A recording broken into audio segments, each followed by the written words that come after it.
حضرت انس رضی الله تعالی عنہ پیغمبر علیه الصلاۃ والسلام خدمت کې سبا سار چراشي رسول الله مبارک په خدمت کې نو ماسپغین کور ته لاړ شي بیا چې کور کې روټي اخري بیا راشي نو مازیګری بیا کور ته ځي دای معمول دین هټ کر پیغمبر علیه الصلاۃ والسلام ورته خدمت حواله ک ار وخت به حاضر الله پیغمبر خدمت یو ځل پیغمبر علیه الصلاۃ والسلام راوته حضرت انس رضی الله تعالی عنہ پسې نو د ماشومان سره ولاړو ماشومان لوبه کول نو ماشومان ورته وی چې رسول الله مبارک رااله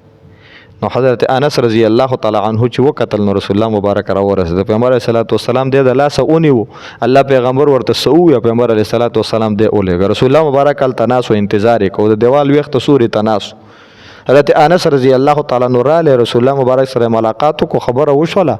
کور ته جوړه سره مور ته تپوس کوي و چرته وی رسول الله مبارک په سکار لګلو خدمت مال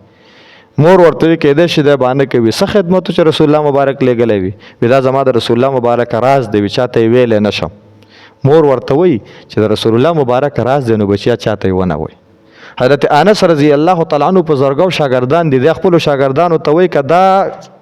راز دا ما فاش کوله او ما بل چاته ویلې نو خپل شاګردانو ته وی چې تاسو ته مې د ټولو نړم به ویلې دا به مې تاسو ته ویلې خدا ز چاته ویم نه نو ځکه دا ز تاسو ته نه ویم نو شاګردان وی چې دا راز ځان سره په سینې کې وړه دی چې د رسول الله مبارک چرته لګلې او په سکارې لګلې خو دونه ماشوموالي کې د رسول الله صلی الله علیه وسلم د اغراض د رسول الله مبارک د خبرې خیال ساتل دی دای تر د وفات پورې یعنی که دونه ډیر عمر 120 سال مورخینو لیکلي دي چې د عمر او د چې کله دنیا نه رخصت شو دا هم لیکلي دي چې 120 بچیو یعنی بچی او نسی او کړوسی یعنی دونه تعداد ته بچی رسیدلی د دنیا نه رخصت شوه د راج د رسول الله مبارک فاش کړه نه دی لس کال د رسول الله مبارک خدمت کړه د پیغمبر علیه الصلاۃ والسلام ته بداسه ولاړ رسول الله مبارک ورته دعاګانې کول کله چې دنیا نه رخصت دو نو خپل مرګرو ته وی چې ما سره دا یو امسا ده د امسا یو ټوکړه وا ودا د رسول الله صلی الله علیه وسلم د امسا ټوکړه ده دا تبرک د ما سره پاتې شوی ده دا ما سره په کفن کې کېده دا ور سره په کفن کې خو دلې شو د سره دفن شو